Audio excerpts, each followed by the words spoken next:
You know, it's quite something when you begin to understand the architecture of an avoidant psyche, because from the outside, it looks stable. It looks self-contained. There's an illusion of control. But what you don't see, what they don't want you to see, is that this structure is brittle. It's built not from strength, but from fear.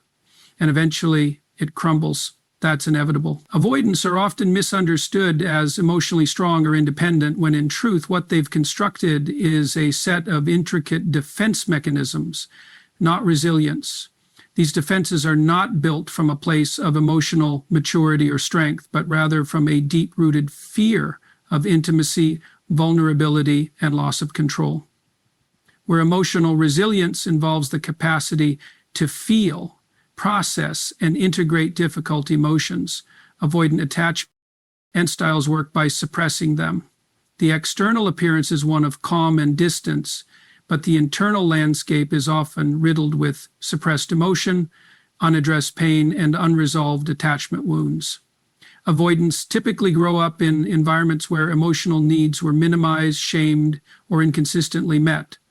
In response, they learned that vulnerability equaled weakness, and expressing need was dangerous or humiliating. As a result, they began to shut down those needs, wall off their emotions, and become self-reliant, not in a healthy way, but in a way that cut them off from the very thing that fosters psychological growth, connection. Their emotional detachment is not an evolved state of being, but a form of psychological armor. What they build around themselves is not a fortress of strength, but a cage of protection. Eye on. They convince themselves they don't need anyone, that relationships are burdensome, and that closeness invites chaos. But this belief system doesn't protect them, it isolates them. Emotional resilience would mean being able to engage, be hurt, recover, and grow. It would mean being able to say, yes, I was affected. Yes, that mattered. Avoidants don't do this. They default to, it doesn't matter, I'm fine. That's not strength. It's denial. In relationships, this manifests as withdrawal, ghosting, or shutting down when intimacy deepens. They use tactics like stonewalling, minimizing, or intellectualizing to avoid feeling exposed, but over time, these defenses become self-defeating, because underneath the wall is still a human being with attachment needs, and when a partner stops chasing or implements no contact, those long-suppressed needs begin to surface, and they don't know how to handle them. Why? Because they've built mechanisms, not muscles. They've avoided the very discomfort that resilience is born from. Eventually, these defenses begin to crumble under the weight of their own avoidance. The very structure they built to protect themselves becomes the source of their disconnection and internal suffering. They might not show it outwardly, but internally they feel emotionally stunted, lost, and often ashamed of their inability to connect. And that's the paradox. What was meant to keep them safe ends up making them emotionally fragile. Real resilience requires facing the discomfort, not avoiding it. It requires practice in emotional regulation, not avoidance. It calls for the courage to engage, risk being seen, and accept the pain that sometimes comes with intimacy. Avoidants haven't failed at life. They've just adopted a strategy that once served them, but now sabotages their potential for true connection. Until they confront these patterns, their defenses will keep them trapped, and real strength will continue to elude them. Emotional isolation, though often romanticized by those with avoidant attachment styles as a form of strength or independence, is ultimately unsustainable. Human beings are biologically wired for connection. Our nervous systems regulate through relationships. We heal through co-regulation, through being seen, heard, and understood. When someone attempts to exist in emotional isolation for too long, they begin to suffer subtle but compounding psychological consequences that eventually become impossible to ignore. At first, isolation can feel like freedom. For the avoidant, it means fewer expectations, fewer emotional demands, less vulnerability, and a perceived sense of control. No one can abandon you, if you don't let them close. No one can hurt you if they don't know how to reach your core. But that control is a double-edged sword. While it shields the individual from immediate discomfort, it also blocks access to the very experiences that make life meaningful: closeness, safety, trust, love, and emotional growth. Over time, this self-imposed isolation starts to create a gnawing sense of emptiness. The avoidant may not be able to name it, but they feel it, often as boredom, restlessness, or a vague dissatisfaction with life. They may find themselves unable to fully enjoy relationships or moments that require emotional presence. They may intellectualize their feelings or distract themselves with work, hobbies, or solitude. But no matter how much they rationalize it, the nervous system knows. It knows it's alone. And the body keeps the score. Emotional isolation also blocks feedback loops that are critical for self-development. When we're in relationships, we're constantly learning about ourselves, our blind spots, our patterns, our capacity to love, and our unresolved wounds. Avoidants cut themselves off from these developmental mirrors. They miss the opportunity to expand emotionally, to become more nuanced in their understanding of themselves and others. And while they may seem composed or even self-sufficient on the surface, internally they're stuck, stagnant, spiritually malnourished. Eventually, emotional isolation leads to symptoms of depression, anxiety, or existential confusion. They begin to feel disconnected not just from others but from themselves. Emotional numbing, apathy, and difficulty forming lasting bonds become chronic. What once felt like freedom begins to resemble a prison. And often this realization doesn't come from introspection. It comes from loss, from the moment someone walks away, from the moment they're no longer chased or needed. It's then that the cracks in the isolation become undeniable. Sustainable emotional health requires engagement, not constant exposure or emotional dependence, but genuine, regulated connection. For the avoidant, healing begins when they realize that walls don't protect, they isolate. That absence of pain is not the same as presence of peace, and that to truly live, to thrive, they must risk intimacy, because emotional isolation, in the end, doesn't make them safer, it makes them lonelier. And human beings, no matter how avoidant, cannot outrun the need to feel connected forever. Avoidants are often seen as emotionally indifferent, withdrawn, or even cold. But beneath the exterior lies a deeply sensitive and defensive nervous system, one that is not unfeeling, but deeply guarded. When faced with consistent detachment from someone they once deemed emotionally available, the avoidant is not simply unaffected, they are triggered. Not necessarily in dramatic outward ways, but in quiet internal ruptures that shake the foundation of their psychological strategies. Avoidant individuals thrive on perceived control. Their entire attachment strategy revolves around emotional regulation through distance. They feel safest when closeness can be controlled, when affection is on their terms, and when they can subtly maintain dominance in the relational dynamic by keeping their emotional exposure minimal. So when the other person begins to practice real detachment, quiet, consistent, calm emotional withdrawal, it's not just confusing, it's threatening.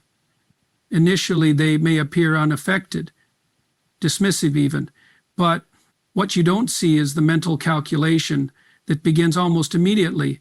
Why aren't they reaching out? Have they moved on? Why does this feel different this time? The avoidant is used to retreating and being pursued. That cycle, distancing and being pulled back in, confirms their belief that intimacy is risky but controllable. But when the cycle breaks, when no one comes running after their withdrawal, that's when the psychological pressure begins to mount. Consistent detachment doesn't scream, doesn't plead, doesn't demand answers. It simply removes emotional fuel from the dynamic.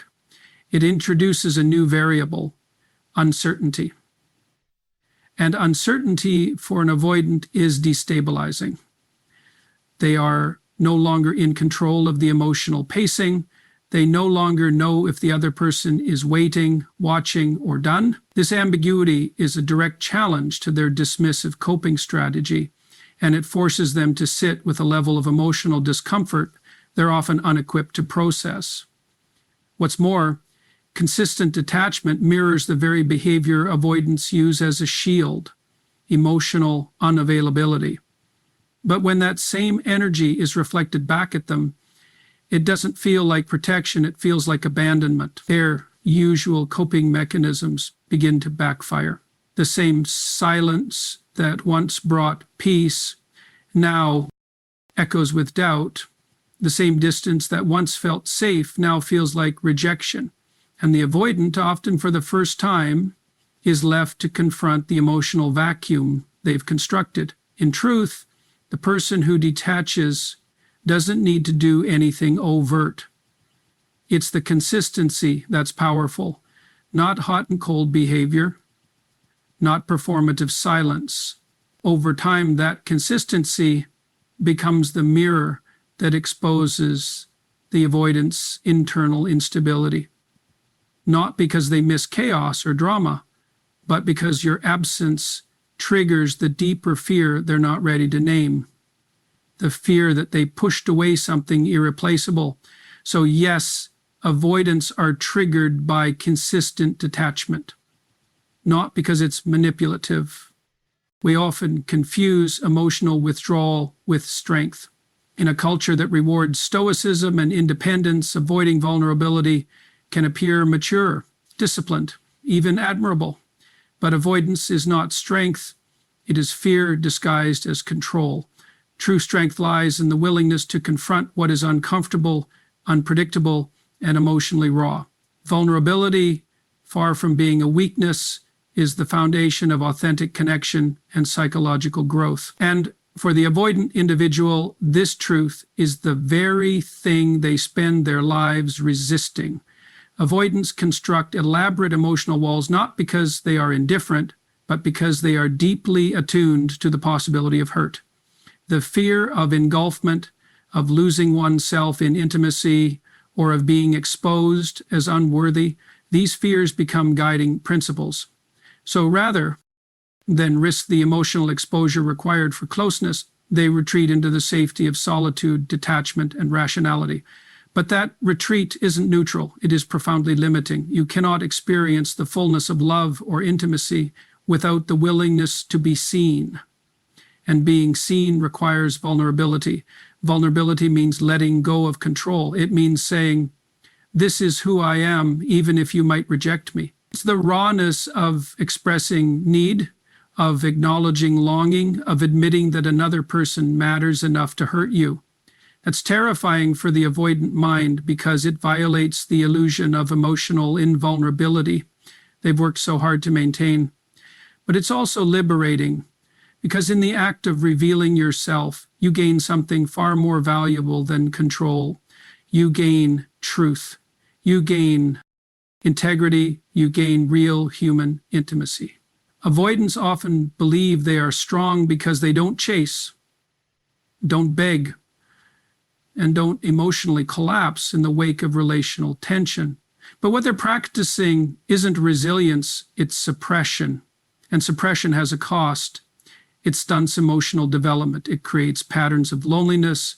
It ensures that relationships remain shallow or unstable. The person who never risks emotional openness may avoid pain, but they also avoid joy, they avoid depth, and they remain trapped in a self-protective posture that ultimately reinforces the very fears they're trying to escape.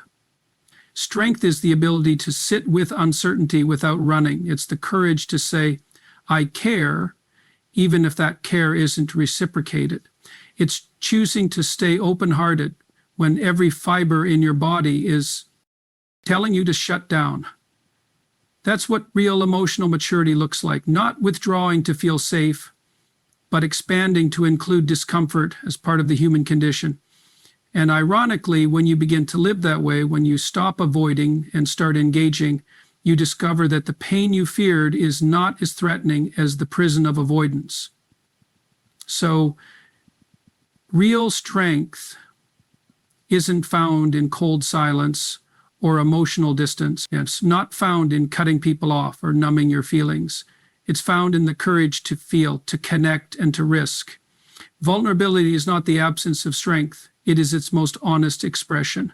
And for the avoidant, learning this may be the most transformative step toward real emotional freedom. Avoidant individuals structure their emotional world around predictability and control. Is thrust into unfamiliar psychological territory that strips them of their carefully maintained emotional equilibrium. No contact removes the one variable avoidants rely on for psychological control: your emotional presence. Whether they were dismissive, cold, or distant, your availability offered them the safety of knowing they were wanted, even if they never reciprocated in kind. It gave them the upper hand, the emotional leverage that allowed them to feel safe without needing to risk vulnerability. But when you withdraw that presence, especially in a deliberate and non-reactive way, you effectively challenge the internal architecture they've used to feel in control. Suddenly, their avoidance is no longer a proactive strategy. It's a void, and they no longer know how to relate to it. This creates psychological dissonance. The avoidant expects the anxious partner to reach out, to break the silence, to pursue and reaffirm their emotional value. But when no contact is maintained, that expectation is violated. They are no longer the ones retreating. They are now the ones being left behind. And this shift forces them into emotional terrain they have spent years avoiding: uncertainty, insecurity, and even shame. They are confronted with the reality that detachment does not protect them from loss. In fact, it may have caused it. Being cut off from contact also denies them the ability to monitor you. Avoidants may act indifferent, but they keep emotional tabs. They notice patterns, behaviors, and emotional cues, even if they never verbalize them. But when you are no longer visible, when you stop posting, calling, or reacting, the avoidance internal monitoring system begins to panic. What once felt like control now feels like confusion. Are you moving on? Did they miscalculate your emotional threshold? This ambiguity gnaws at their internal sense of dominance in the relational dynamic. Perhaps most jarring for the avoidant is that no contact leaves them alone with their own thoughts. There is no emotional other to project onto. Without external engagement, they are forced to confront their own defense mechanisms in isolation. And that solitude, once cherished, becomes a psychological mirror, reflecting not strength, but avoidance, fear, and loss. The emotional space they used to weaponize now becomes a landscape of uncertainty. No contact is not a punishment. It is a psychological boundary that disrupts the avoidance system of emotional regulation. It removes the emotional safety net they depended on while refusing to meet it halfway. And in doing so, it creates the very discomfort they've spent their lives avoiding. It forces growth, or at least confrontation, and that, more than anything, is the beginning of transformation. There comes a pivotal moment in any emotionally imbalanced relationship, especially those characterized by anxious explaining, offering your heart like an open wound to someone whose default response to emotional intimacy is retreat, control, or numbness. That's the anatomy of attachment trauma. One partner floods while the other shuts down. But when you finally stop, something critical happens, not just for them, but for you. The bleeding ends. The self-abandonment ends. The silent suffering ends. And that's when clarity begins. Avoidants, for all their apparent distance, are not unaware. They know when you're emotionally invested. They feel the pull of your energy, the warmth of your efforts, and the certainty of your devotion. But rather than engage with it vulnerably, they often distance themselves further. Not because they don't feel, but because feeling threatens their fragile sense of emotional control. So your willingness to bleed emotionally, psychologically, spiritually doesn't endear them. It scares them. It suffocates them. It becomes something they feel the need to manage or escape rather than reciprocate. When you're caught in this dynamic, you confuse effort with worth. You believe that the more you give, the more you might be seen, chosen, or valued. But the more you bleed for someone who refuses to match you emotionally, the more you reinforce a dangerous truth. You are allowing yourself to be emotionally extracted, and they are learning that they never need to give in return. Stopping the bleed doesn't mean revenge. It means reclamation. It means realizing that the kind of love you want, mutual, safe, respect, cannot be extracted from someone whose emotional patterns are rooted in withdrawal. It means accepting that being available for someone who disappears every time connection deepens is not strength, it's self-betrayal. And when you stop making yourself emotionally available in that way, something powerful happens. You create space for grief, for healing, for rebirth. The avoidant may or may not notice immediately moment. They may interpret your withdrawal as indifference or strength, but that's not the